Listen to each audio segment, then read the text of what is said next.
What's up, guys? Brett Appley here from dailyfanmma.com, back with another UFC Quick Picks here on the Mayo Media Network. Coming off an off week last week. Had some time to relax, refresh, but we are back. UFC Vegas 23, UFC ABC 2. Marvin Vettori versus Kevin Holland. Again, Kevin Holland in the main event. There's 14 fights still up on this slate right now. Should be a big week from a DraftKings perspective. Really looking forward to it. As always, I'm going to give you my favorite cash game play, tournament play, salary play, and my fade of the week. Make sure you subscribe to the channel, though, not just for MMA content. Great content throughout all sports here on the channel, including Masters Week. I mean, who doesn't love the Masters?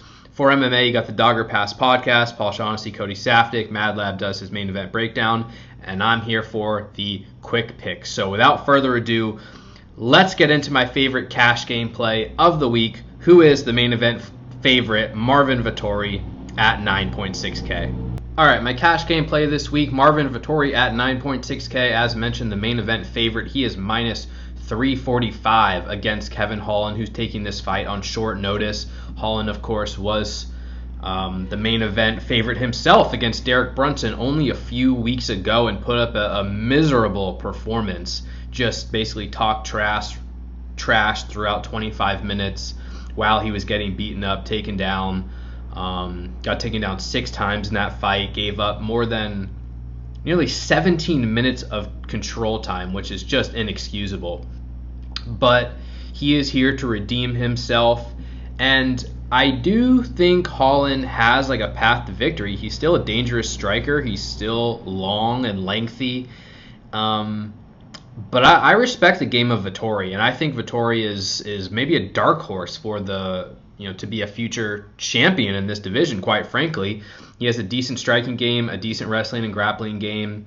Cardio has been a concern at times, but he's coming off a 25-minute win over Jack Hermanson in which he landed 164 significant strikes. So he proved he can go 25 minutes in that bout. And from a DraftKings perspective, Vettori is just extremely safe in a win, and he's the most likely fighter on the slate to win at minus 345. Vettori has tremendous grappling upside in this bout. If he does choose to wrestle, he lands 1.33 takedowns per 15 minutes. We've seen him land 1, 3, 2 takedowns in fights in the UFC, and over 25 minutes, I wouldn't be surprised if he scores a few against Kevin Holland, who we just saw dominated on the mat for nearly 25 minutes. Holland defending takedowns at 51%, so even at 9.6K, I think Vettori can pay that off if he chooses to wrestle. He's coming off a 129-point win. I think he could easily top 100 points, even in a decision, if he chooses to wrestle. If the fight plays out on the feet, things could get a little bit more shaky, but he still has power, he still has volume, and he is, again, still a heavy favorite in a 25-minute bout. So Vettori, 9.6K, one of the safest fighters on this slate, my favorite cash game play of the week. Moving on to my tournament play, and I'm going to give out Joe Solecki here at 9.1K against Jim Miller. I love to target grapplers, and I am going to target grapplers as often as I can on pretty much every single slate while the scoring system stays the way that it is. And Solecki, I believe, has a lot of grappling upside in this matchup against Jim Miller. He's minus 240 to win. Solecki, I'd consider him a prospect. He's only 10-2 professionally. Jim Miller's 32-15. Been around forever. Miller's a black belt in jiu-jitsu, so this is not necessarily like an easy fight for Solecki. However, Miller has been known as this fighter for a while now who is kind of first-round submission or bust. He doesn't do much outside of the first round. Cardio is not super strong. And unfortunately, I think for Miller, he's fighting an opponent who can neutralize him in that aspect. Solecki's a black belt in jiu-jitsu, and yeah, even if Solecki doesn't have a deep technical striking game, Jim Miller's landing 2.73 significant strikes per minute. Miller only lands 1.69 takedowns per 15 minutes, so less than 2. So if you're on Miller, you're hoping that he submits Solecki with one of the 2 takedowns he might land in this fight. but I think that's going to be difficult. And more importantly, on the side of Selecki, Wow Miller does have his strengths on the mat. He's defending takedowns at 46%. That is a very poor number, and we've seen him taken down by many recent opponents. Most recently, Vince Pichel took him down 3 times, earned more than 6 minutes of control. Pichel's a good grappler, but I don't think he's much better than Selecki, for example. Selecki excels on the mat. He's going to try and wrestle. He's fought 3 times in the UFC if you include his Contender Series win, where he got a first-round guillotine choke. His UFC debut, he landed 4 takedowns and a decision, and his most recent fight against Austin Hubbard, he won by first-round rear naked choke. So he's going to go out there looking to grapple. I'm pretty certain of it.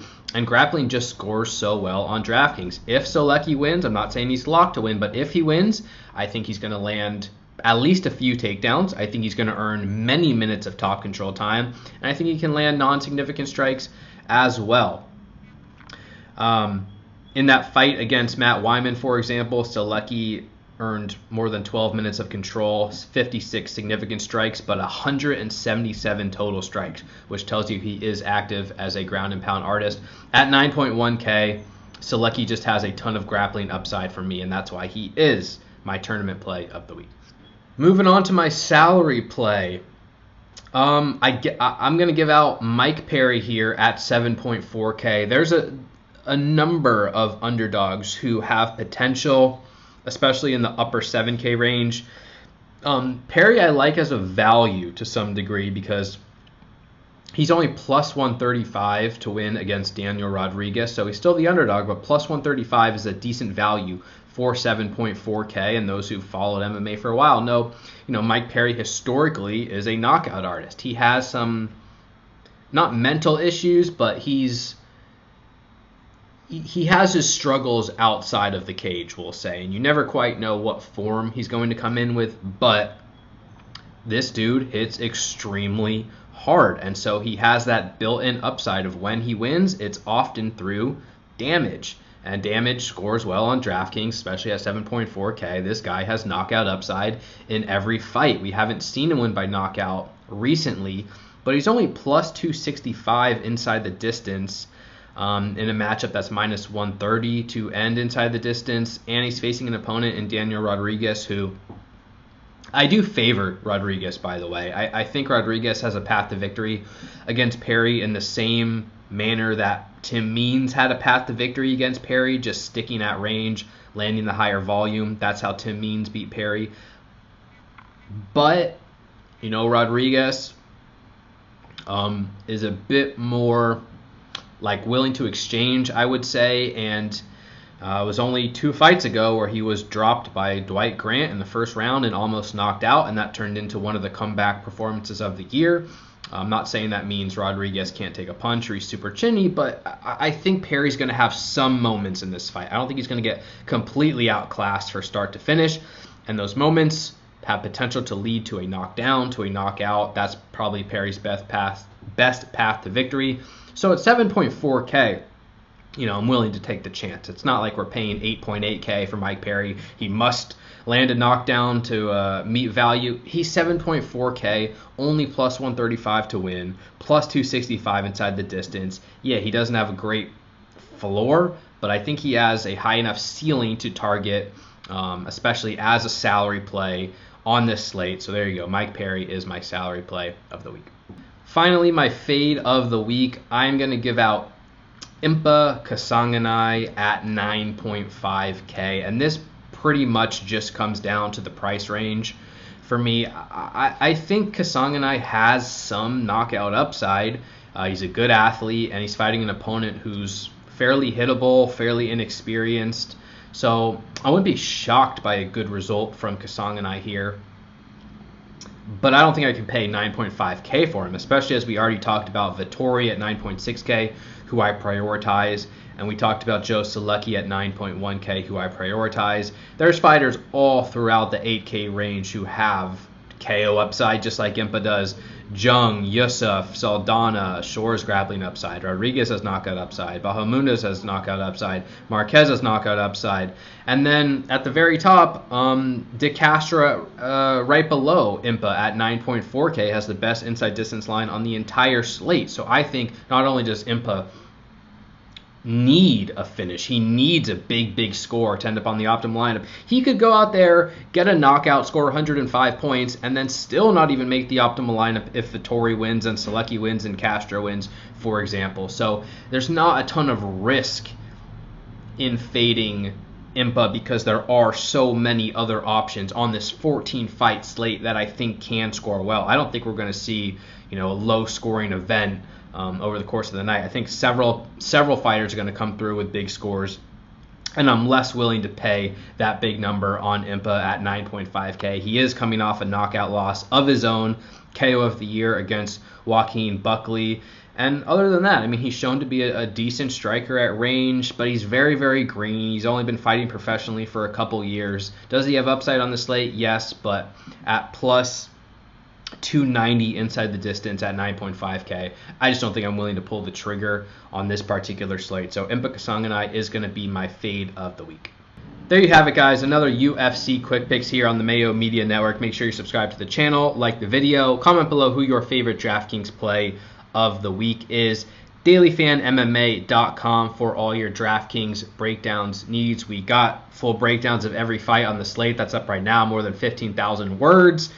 Premium podcasts, projections, rankings, betting content, and more, even outside of the UFC. I'm starting to work on Bellator content. PFL content is coming. So a lot of cool things happening at DailyFanMMA.com.